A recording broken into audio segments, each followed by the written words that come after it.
Welcome to the Deep Dive.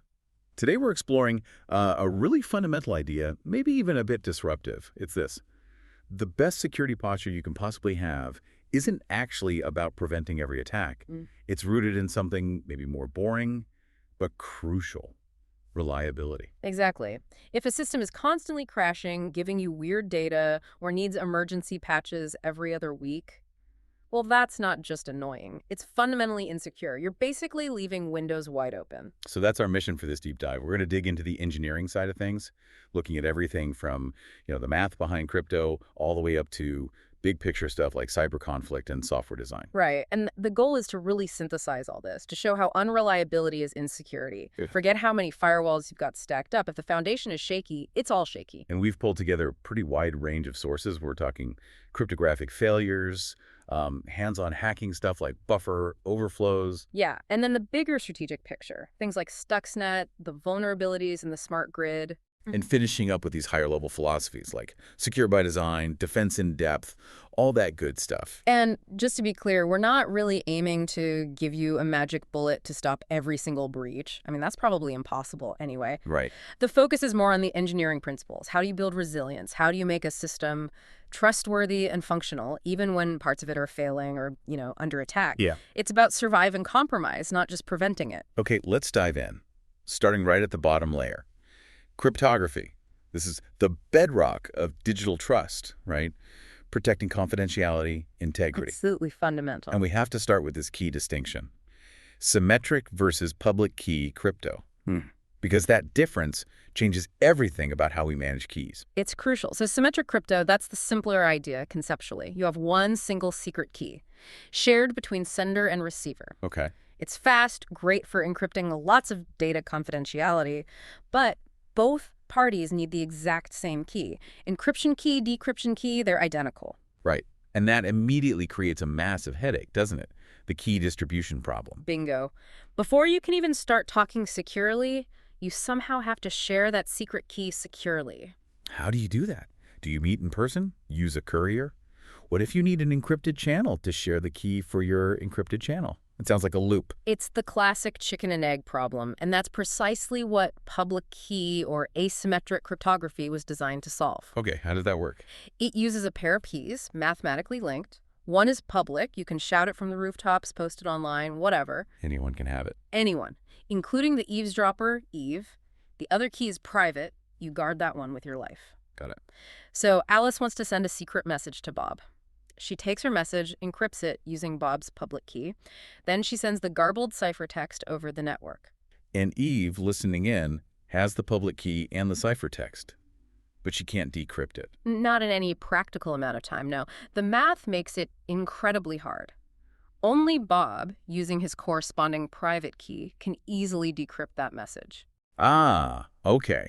So it gets rid of that whole messy business of having to securely prearrange a shared secret key. Exactly. It solves the key management nightmare for initiating secure communication. It's really elegant. But there's always a but, isn't there? This whole elegant structure rests on something pretty fragile. It does. Randomness. Yeah. True, high-quality, unpredictable randomness. High entropy, as we call it. What do you mean by true randomness? Well, if you're just using an algorithm, a pseudo-random number generator or PRNG, to create your keys, Right. you might only be simulating randomness. It looks random, but it isn't really. It might pass statistical tests for uniformity, yeah. But if an attacker can figure out the starting point, the seed, or the internal state of the algorithm, Then they can predict everything. the entire sequence becomes predictable. Every key, every nonce, every bit of salt your system generates. Game over. Wow. So predictability is lethal for crypto. Absolutely lethal. To get real unpredictability, you need to tap into physical processes that are inherently hard to predict. Like what? Things like the thermal noise in a resistor, static from atmospheric noise, even the precise timing of, say, keyboard strokes or mouse movements. You need a constant input of genuinely random bits from the physical world. Without that, even the strongest algorithm is vulnerable because the keys themselves might be guessable. Correct. The keys are the foundation. If the foundation is predictable, the whole house collapses. Okay, so let's move from the theory to some real-world failures. Even with good randomness, the ciphers themselves can break down. DES, the data encryption standard, seems like the classic cautionary tale here. Oh, definitely. DES's big publicly known weakness was always its key length, just 56 bits. Which sounds like a lot, but maybe wasn't even back then. Even when it was standardized in the mid-70s, cryptographers were raising red flags, and the sources we looked at state that by 1993 you could build a dedicated machine. A brute force machine. Yeah, one that just tries every possible key. It could find the right DES key in about 3.5 hours on average. 3.5 hours. And the cost? About $1 million in 1993 money. $1 million. For a government or a big corporation in 93, that's practically pocket change to break a standard cipher in an afternoon. It's a terrifying cost benefit if you're relying on it. Yeah. And of course, computing power gets cheaper exponentially. That cost just plummets over time. But that's just the brute force aspect, the known vulnerability. Yeah. There's a more subtle, maybe more worrying lesson from DDS, too. There is. It's this idea of known unknowns. We tend to assume, maybe naively, that a public standard like DES is only as vulnerable as the public research suggests. But governments might know more. Almost certainly. We know, for instance, that techniques like differential cryptanalysis, a really powerful way to attack block ciphers, were actually known to the NSA before DES even became a public standard. So the agency standardizing the cipher already knew about ways to potentially weaken or break it years before the public did. Precisely. Which means public confidence in the long-term security of DES might have been misplaced from the start. That gap between classified knowledge and public understanding is a huge reliability risk in itself. And it shows how even tiny changes in a design can wreck everything. Let's talk about that RDES variant. RDES, yes. Yeah. That was an attempt to sort of tweak DES. Standard DES has this fixed step at the end of each round where it swaps the left and right halves of the data block being processed. Okay, that's standard procedure. Right. RDES changed that. It made the swap key dependent. So whether the half swapped or not depended on the actual secret key being used. That sounds like it might add complexity, maybe make it harder to attack. That was probably the intention. But it backfired spectacularly. The original fixed swap adds diffusion, mixes things up predictably, making it key-dependent, introduced a strong correlation between the key and the ciphertext structure. Which led to A massive number of weak keys, keys that cause the algorithm to behave in very predictable, non-random ways. So it made it easier to attack. Dramatically easier. The resistance to differential cryptanalysis just collapsed. It turned out that almost every key in RDES was significantly weaker than a standard DES key. It's a perfect example of why you shouldn't casually tinker with established cryptographic primitives. Complexity is the enemy here. Okay, so that's block ciphers. What about stream ciphers? RC4 was everywhere for a long It time. was ubiquitous, used in TLS, WEP, all sorts of things. And its downfall wasn't brute force or complex analysis, but something much simpler. Yeah, it was just bad math. Yeah. Statistical biases. A stream cipher is supposed to generate a key stream, a sequence of bytes that's indistinguishable from pure random noise. It should look completely random. Exactly. But RC4 didn't. It had known statistical flaws. The most famous one is that the second byte generated by the RC4 key stream has a much higher chance of being 0 than it should. That one higher. It should be 1 in 256, right, for a random byte. Mm-hmm. But with RC4, the probability was closer to 1 in 128, twice as likely. That's a huge deviation from randomness. And that seemingly small bias had real-world consequences. Massive ones. It was exploited to break TLS encryption in practical attacks. You could recover sensitive information, like session cookies, by analyzing enough encrypted traffic and exploiting that bias. And the really frustrating part is that this wasn't a secret. Not at all. The sources are clear. These biases in RC4 were published, discussed, well known in the crypto community as early as 2001. 2001. Yet because RC4 was fast and already built into so many systems, people kept using it.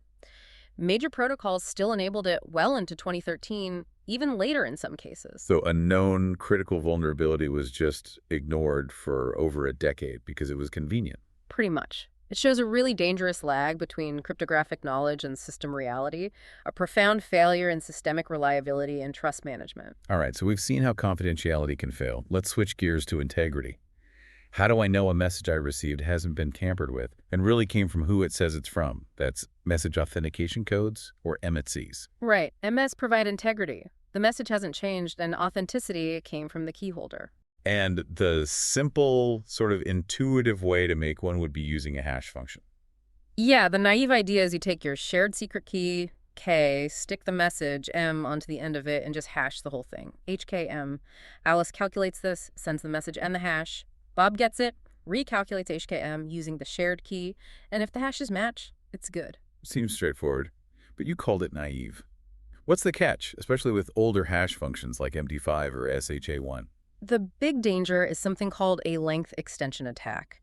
Many common hash functions, especially older ones, work iteratively on blocks of data. Okay. If an attacker knows the hash, HKM, and crucially knows the length of the secret key K, even if they don't know K itself, they can often compute the hash of an extended message. They can calculate HKMM, where M is some malicious data they want to append. Right, they can forge a valid MAC for a message they've tampered with without knowing the secret key. Exactly. They can extend the original message and produce a correct MSC for the longer, modified message.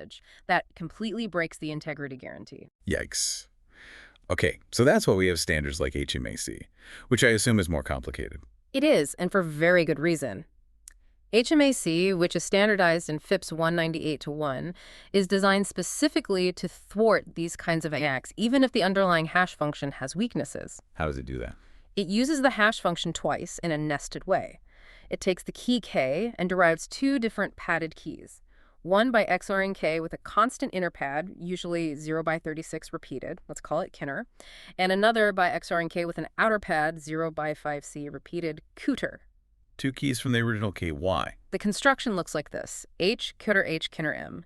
You first hash the inner padded key concatenated with the message, then you take that resulting hash, concatenate it with the outer padded key, and hash the whole thing again. That seems complex. What does a double hashing achieve? Two main things. First, it breaks a structure that allows length extension attacks. The outer hash depends on the output of the inner hash, effectively isolating the message. Second, it ensures the entire key material influences the computation twice, making it much, much harder for an attacker to find collisions or forge tags without knowing the actual key K. It's basically defense in depth built into the MSC algorithm itself. Layering defenses even within a single crypto function. Impressive. You also mentioned modern algorithms are pushing for efficiency, avoiding heavy computations. Yeah, there's a big push, especially for things like digital signatures. Take EDSA, the Edwards curve digital signature algorithm. Compared to older ones like ECDSA. Right. ECDSA, the older elliptic curve DSA, involves some computationally intensive steps, particularly calculating a modular inverse during signing. This is slow. And slowness can be a security risk itself. Absolutely. Slow, complex operations can leak information through side channels. An attacker might measure the precise time an operation takes, or the power consumed, and infer bits of the secret key. Timing attack. Exactly. EDSA is designed to avoid these heavy steps, like modular inversion altogether. Verification is simpler, faster, and much more resistant to side channel attacks. It's better suited for constrained devices, like an IoT. It's reliability through mathematical streamlining. Okay, we've established the crypto layer is powerful, but frankly, pretty brittle if not done perfectly. Let's move up the stack. Where do most security problems really come from? Overwhelmingly, it's in the system development itself, the code, the architecture, and, well, the humans involved.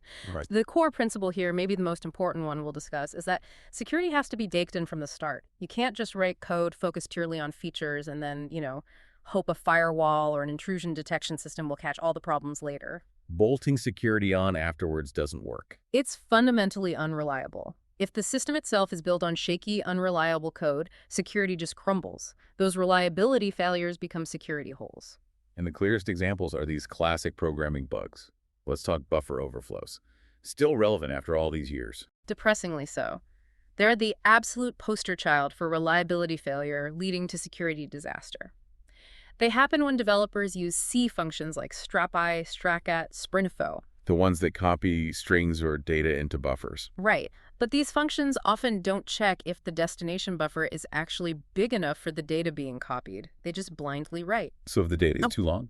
It overflows. It writes past the end of the intended buffer, corrupting whatever happens to be stored in the adjacent memory. Which is a reliability problem, corrupted data. Mm-hmm. But how does that become a security exploit?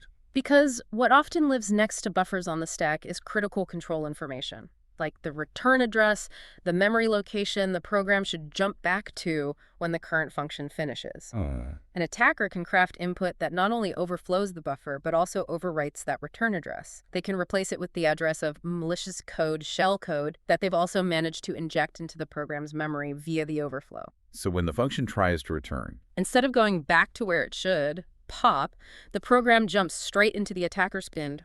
Boom! Arbitrary code execution. A simple failure to check buffer boundaries turns into complete system compromise. nasty. And format string exploits are similar, abusing standard functions. Very similar principle, yeah.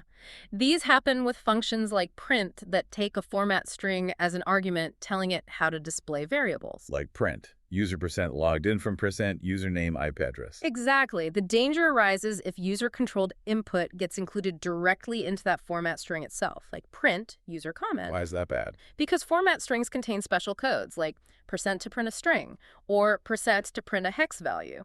The print function expects to find corresponding arguments on the stack for each format code. But if the user provided the format string, there might not be any corresponding arguments. Right, so print just starts reading whatever values happen to be sitting on the stack at that moment. An attacker can use codes like percents repeatedly to leak sensitive information from the stack, passwords, keys, memory addresses. They can read memory they shouldn't. Can they write too? Yes, that's the killer part.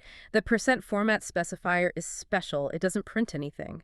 Instead, it writes the number of bytes printed so far back into memory at an address specified by a pointer taken from the stack. Whoa, so an attacker crafts a format string that leaks stack addresses, figures out where something critical like the return address is stored, and then uses percent to overwrite it. Precisely. Just like a buffer overflow, they gain control of the instruction pointer. It allows arbitrary memory read and write, often bypassing security measures, all stemming from improper handling of user input in a seemingly innocuous print function. Both are just fundamental reliability failures, not checking inputs, not validating boundaries, leading directly to security holes. Textbook examples. Now, a common mitigation technique, especially on UNIX-like systems, is privilege dropping. Start the program as root, maybe, but then immediately switch to a less powerful user ID. That helps, right? Yeah. It absolutely helps. It's good defense in depth. It limits the potential damage if a vulnerability is exploited later in the program's execution after the privileges have been dropped. But it's not foolproof. What's the limitation? The timing. The privilege drop has to happen before any vulnerable code gets executed. If there's a buffer overflow or a format string bug in the early initialization code before the program calls situid or equivalent. Then the attacker exploits the bug while the program still has high privileges. Exactly. They gain code execution as root or whatever the initial high privilege was.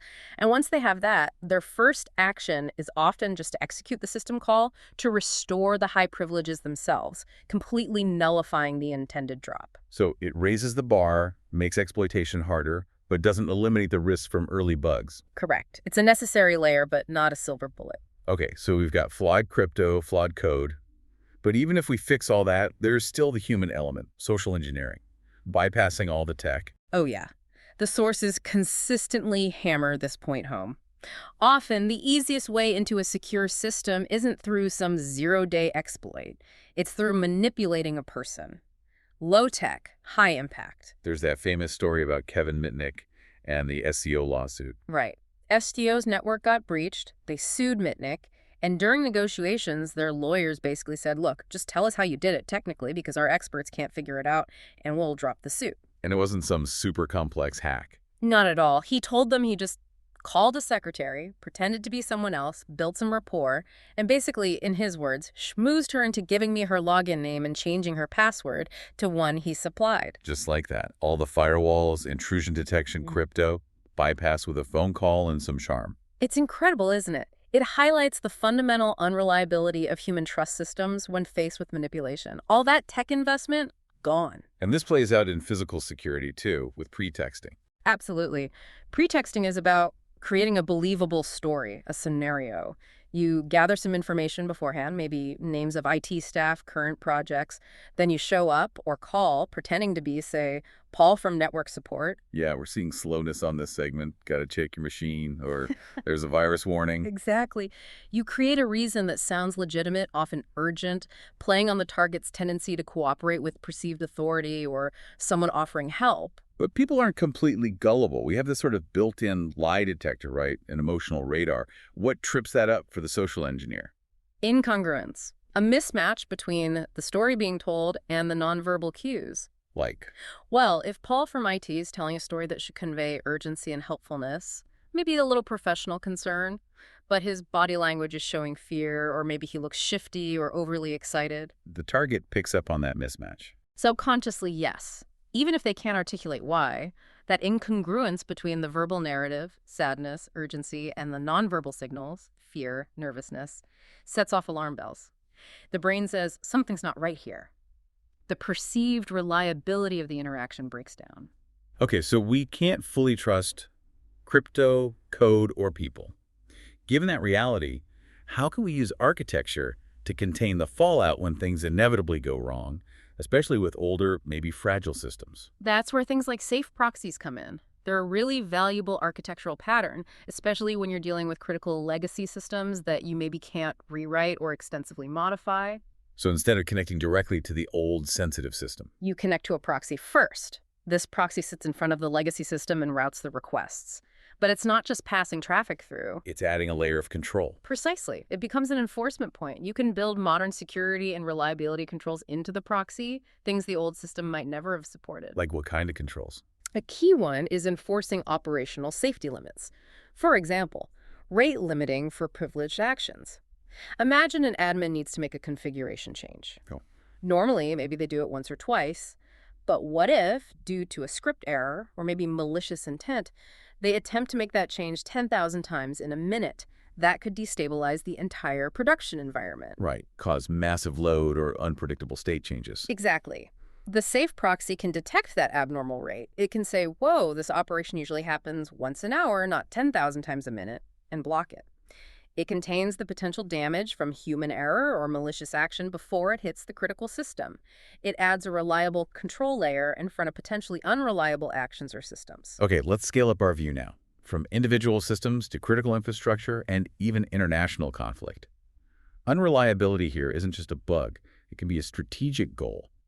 The smart grid seems like a perfect example. It really is. The whole point of modernizing the electrical grid, the smart grid initiative, is to move from isolated, older operational technology, OT systems, to a much more integrated IT-based approach. Using sensors and real-time communication. Yeah, lots of sensors out there. Phasor measurement units, PMUs, measuring voltage and phase angles with high precision, smart meters in homes and businesses, all feeding data back constantly over communication networks. To where? To centralized control systems, things like transmission SCADA, T-SCADA. These systems analyze the data and make automated decisions about grid operation, balancing load, rerouting power, etc. So the sensors are the eyes and ears. The network is the nervous system. And the T-SCADA systems are effectively the grid's digital brain. Which sounds efficient, but also creates a central point of failure or attack. That's the critical vulnerability. If you compromise the brain, the central T-SCADA systems, you can potentially manipulate everything. Because the entire system, measurement, communication, automation, relies on the integrity and reliability of the information flowing through and the decisions made by that central control. So an attacker could feed it bad data or issue malicious commands. And cause widespread disruption, blackouts, maybe even physical damage, all by manipulating the trusted central systems. This interconnectedness also creates this problem of horizontal propagation. Yes, that's a huge challenge. It means an attack might not stay contained in one part of the grid. How so? Because everything is linked for efficiency. An attacker could potentially find a weak spot, maybe a less secure device like a customer's internet-connected energy management system, EMS, in their home. Okay, a low security starting point. And use that as a foothold to move laterally. Jump across network segments, maybe through the distribution network, potentially getting all the way up to compromising the high-level bulk energy control systems that manage large-scale power flow. Drawing that line from a home device to critical grid control is the nightmare scenario. That sounds incredibly hard to defend against, especially With all those embedded devices out in the field, Yeah. the PMUs, the meters, they're often low cost, low power. Exactly. You can't run sophisticated antivirus or complex security suites on these things. They don't have the CPU, the memory, or often even the reliable bandwidth for constant signature updates. So traditional security is out. Yeah. What's the best approach for securing these kinds of fixed function devices? The most robust strategy is application whitelisting. Whitelisting, meaning you define exactly what is allowed to run and block everything else. Precisely. Instead of trying to identify and block millions of known bad things, blacklisting, you define the very small list of known good executables and processes that this device absolutely needs to perform its function. Like measure voltage, format data, send data via specific protocol, and nothing else. Exactly. A PMU or a smart meter has a very limited fixed set of tasks. Its software shouldn't be changing frequently. So you create a whitelist of those essential processes. If anything else tries to run some malware, an unauthorized script, the system blocks it by default. And that fits the resource constraints. Perfectly. It requires minimal processing power to check against a small list, and the list rarely needs updating. It drastically shrinks the attack surface and provides much more reliable security for these constrained embedded systems compared to trying to keep up with an ever-growing list of threats. Okay, shifting from infrastructure to state-level actions. How are cyber capabilities actually being used in conflicts or competitions between nations? Is it all about cyber Pearl Harbors? The data, the empirical results we have actually suggest no. It's much more nuanced. The overwhelming majority of significant state-sponsored cyber incidents are focused on espionage stealing information. That's around 52%. Okay, spying. What else? The next biggest category is disruption, about 35%. Things aimed at temporarily degrading services, causing nuisance, signaling displeasure. And actual destruction, sabotage. That's relatively rare, only about 13% of major incidents. States seem to prefer gaining leverage or sending signals over causing immediate large-scale damage that could risk major escalation. That idea of espionage as a form of coercion, as a signal, is really interesting. It's not just about the secrets themselves. Not always, no. Think about the ongoing competitive relationship between, say, the US and China. Repeatedly infiltrating each other's networks, stealing intellectual property or government data. It sends a message. It sends an ambiguous but potent signal. It says, we can get in, we can access your sensitive systems, we could do more damage if we wanted to. It demonstrates capability and resolve. And forces the other side to react, spend resources, question their own security. Exactly. But it does so without crossing the threshold into overt military action or demanding humiliating public concessions. It's a way to manage competition and signal intentions in that gray zone below armed conflict.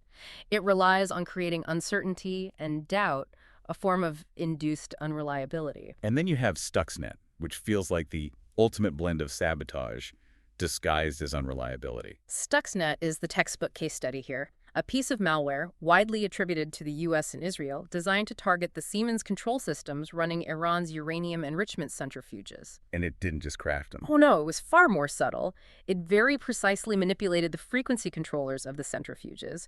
It would secretly speed them up to unsafe levels, then slow them down repeatedly over long periods. To induce physical stress. Exactly. Causing vibrations, wear and tear, eventually leading to the centrifuges physically destroying themselves. Pure sabotage. But the truly insidious part was how it hid this from the operators. That was the genius, or the horror of it. While Stuxnet was busy wrecking the centrifuges, it was simultaneously recording the normal, safe operating data from the sensors, and then playing that data back to the engineers' control consoles. So on their screens, everything looked fine. Perfectly normal, within safe operating parameters. No alarms, no warnings. So when centrifuges started failing at an alarming rate, the engineers had no reason to suspect malware. What did they think was happening? They blamed bad manufacturing, faulty parts, maybe even incompetence among their own staff. They trusted their computer screens, which were actively lying to them. Stuxnet weaponized the system's perceived reliability against itself to achieve physical destruction under the cloak of simple component failure. A chilling example. Now contrast that surgical precision with something like NotPetya. Right. NotPetya, generally attributed to Russia and initially targeted at Ukraine in 2017, was different. It wasn't subtle deception, it was brute force destruction. It looked like ransomware, asking for Bitcoin. But the payment mechanism was fake. It was a wiper, designed purely to encrypt or destroy data on Ukrainian systems, government, finance, energy. Pure degradation. And it didn't stay in Ukraine. No, that was the disaster. It used worm-like capabilities, exploiting the eternal blue vulnerability, and spread globally, Yeah. hitting major multinational companies completely unrelated to the conflict. Like a... Maersk, the shipping giant, Merck, the pharmaceutical company, FedEx's European subsidiary, TNT Express, Mondelez, the list goes on. And the cost. Billions of dollars in damages and recovery costs. It showed the immense risk of deploying powerful, self-propagating cyber weapons. Control is easily lost. The collateral damage can be devastating and completely unpredictable, hitting the global economy hard. It highlights the danger inherent in just stockpiling these kinds of exploits. Okay, so we've seen failures everywhere. Crypto math, sloppy code, human trust, even in strategic weapon deployment. It feels like accepting failure and compromise as inevitable is the only rational path forward. I think it has to be. If your goal is long-term digital security and stability, you have to engineer for resilience, assuming things will break, assuming you'll be compromised at some point. Which leads us to defense in depth. Not a new idea, but maybe more critical than ever. Absolutely fundamental. It means you don't rely on a single security control. You layer multiple different types of defenses across your entire architecture network: host, application, data, human process. So if one layer fails, If a firewall rule is misconfigured, if a patch is missed, if a user clicks a phishing link, there are other compensating controls ready to detect, contain, or mitigate the damage. The goal is that a breach of one small part doesn't lead to the collapse of the whole system. how does this apply specifically to modern architectures like microservices? They seem complex enough already. That complexity makes layering even more important. A key principle for resilient microservices is ensuring independent runtimes. Meaning each service runs in its own isolated environment. Exactly, whether it's a container, a separate VM, a distinct process. The critical point is that the failure or the compromise or even just the resource consumption of one microservice doesn't directly impact the operation of others. It prevents that cascading failure, that horizontal propagation we talked about with the smart grid. Precisely. Isolation contains the blast radius. If one service goes down or gets popped, the others can ideally continue functioning, or at least fail gracefully without bringing everything else down with them. This focus on inherent robustness ties into philosophies like secure by design, often drawing from domain-driven design, or DDD. Yeah. How does understanding the business domain itself help security? DDD forces you to model the real world accurately and enforce its constraints within your code's core data structures. This is crucial for establishing invariance rules that must always hold true. Give me an example. Okay, take a user's age. In many systems, it might just be stored as a standard integer, which means technically it could be negative 2 billion or positive 2 billion. Which makes no real-world sense. Right. Secure by design, using DDD principles, would say. No, create an age type. And that type itself enforces the invariant that the value must be between, say, 0 and a 150. Any attempt to create an age object outside that range fails immediately at the point of creation. So you push the validation right into the fundamental building blocks of your code. Yes, you make invalid states unrepresentable. This drastically cuts down on bugs caused by unexpected or malicious data later in the processing pipeline.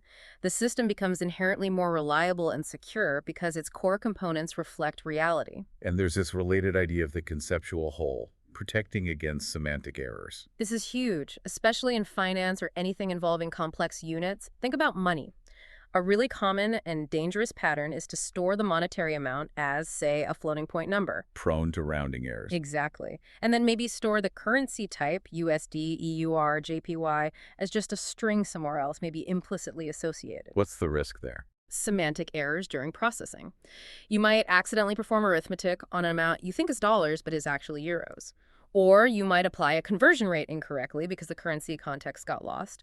These subtle reliability flaws can lead to enormous financial losses. So the conceptual whole approach. Is to bundle related concepts together. Don't have a separate amount in currency. Create a single money object that internally holds both the precise amount, maybe using a fixed point decimal type, and the currency code. And make it immutable. Preferably, yes. Immutability is key. Once you create a money object representing, say, 100 USD, you can't change it. You can only create new money objects through operations, like adding 2 money objects of the same currency. This prevents accidental modification and makes it impossible to perform operations that mix currencies incorrectly. The object enforces its own integrity. Again, building reliability and security into the core design. Okay, design helps. Hmm, But humans still operate these systems, deploy changes. How do we minimize the inevitable errors there? Change management seems critical. critical, and it needs to be rigorous. Especially in highly reliable systems, you need to prioritize caution. If you roll out a change, a new feature, a patch, and your monitoring immediately shows any unexpected increase in error rates, even a small one, You don't wait and see. no, you slow down the rollout immediately. Or, more likely, you hit the big red rollback button instantly. Get the system back to its last known good state. Exactly. Contain the instability. Figure out what went wrong offline in a staging environment. Don't let unproven changes introduce unreliability into production. Resilience means being able to quickly undo changes that cause problems. Feature velocity has to take a backseat to stability when errors spike. And we shouldn't just wait for errors to happen in production. How do we test for this kind of dependability beforehand? Proactively, by using fault injection. This isn't just about finding security vulnerabilities, it's about testing the system's tolerance to failure. Like deliberately breaking things. Sort of, yes. There's a history of research tools here. Names like Depend, Doctor, Ferrari, often developed with research grants. These tools allow engineers to systematically inject simulated faults into a running system during testing. What kind of faults? Network packets being dropped, disk I/O errors, processes crashing, services responding slowly or with garbage data, memory corruption, you name it. And the goal is to see how the system reacts. Precisely. Does it handle the fault gracefully? Does it fail over correctly? Does it corrupt data? Does it crash entirely? Fault injection moves beyond just checking if the code works when everything is perfect to validating if it can remain reliable and operational despite inevitable real-world failures. It's about engineering and testing the capacity to absorb damage. Finally, let's talk about measuring risk. The sources seem pretty critical of relying just on expert intuition. Yeah, the HIPPO effect, the highest paid person's opinion, is often how risk gets assessed. Or just gut feelings from security experts. But the evidence suggests this is deeply flawed. Cognitive biases. Primarily, overconfidence bias. Experts in almost any field tend to be overly confident in their own judgments compared to objective statistical models. So gut instinct isn't reliable for risk. Often not. In cybersecurity, we really need to push towards quantitative risk measurement. Meaning putting actual numbers on risk somehow. Yes, but in a structured way.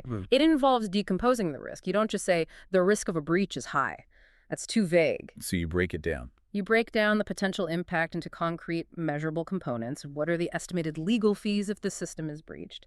What are the likely regulatory fines? What's the projected cost of customer churn? What's the cost per hour of downtime for this specific service? Things you can actually estimate or measure. Right. By breaking the risks down into these quantifiable factors, you can build calibrated statistical models. You move from subjective labels like high, medium, low to probability distributions and expected loss values. This forces decisions about security investments to be based on data and evidence, not just intuition, leading to much more reliable and effective resource allocation for building resilience. Okay, we've covered a lot of ground. We started down in the weeds of crypto math, saw how fragile even that foundation can be. Yeah, moved up through unreliable code, the exploits like buffer overflows, format strings. Touched on the human element, social engineering bypassing tech completely. Saw how unreliability gets weaponized strategically, like with Stuxnet faking normal operations while causing destruction, or NotPetya's uncontrolled chaos. And landed on the necessity of engineering for failure, building resilience through defense in depth, sound design principles like invariance and conceptual holes. Rigorous change management, fault injection testing, and crucially, measuring risk quantitatively, not just relying on gut feel. The consistent thread seems to be that genuine security isn't a feature you add, but an emergent property of a well-engineered, reliable system. Exactly. You have to build reliability in from the start, in every layer. Assume failure, assume compromise, and design to withstand it. So, thinking about the current landscape, we see major powers using cyber, primarily for espionage and disruption, constantly poking, prodding, signaling. Right. Gathering intelligence, gaining leverage, shaping perceptions. And commercially, we live in a world increasingly driven by pervasive data collection, tracking behavior, predicting actions, sometimes called digital omniscience or even instrumentarianism, where technology isn't just watching but actively shaping us. A world where system compromise and data exfiltration are maybe not exceptions, but closer to the norm, or at least a constant high probability. So, given that reality that compromise is likely, maybe even inevitable, and that data collection is pervasive, here's the final thought for you, our listener.